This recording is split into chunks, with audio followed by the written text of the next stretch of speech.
വിവേക്, എന്താണോ ദാ കുട്ടികൾക്ക് തുണി വാങ്ങിയ കാശ് അച്ഛന് കൊടുത്തേക്ക്. എടോ ഞാനെന്താ ആളെ കളിയാക്കാണോ? എന്ത് കഷ്ടാ വിവേക് ഇത്. എന്തൊക്കെയാ ഇവിടെ നടക്കുന്നേ? ഇത് വീടാണോ അതോ ജയിലോ? എടോ ഇതൊക്കെയാണ് ഇവിടുത്തെ രീതികൾ. അച്ഛൻ്റെ അടുത്ത് പറയാതെ ഒരു കാര്യങ്ങളും ഇവിടെ ചെയ്യാൻ പറ്റില്ല.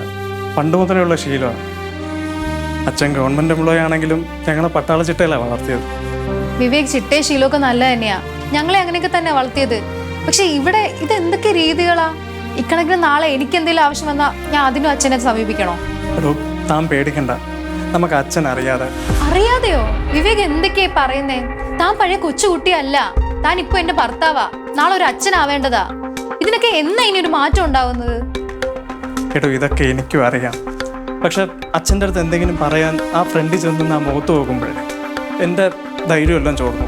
അയ്യേ, എന്തൊക്കെയാ വിവേക് പറയുന്നേ? ഒന്നുമില്ലെങ്കിൽ താനൊരു പുരുഷനല്ലേ? പേടി ബഹുമാനമൊക്കെ വേണം. പക്ഷെ ഇതൊരുമാതിരി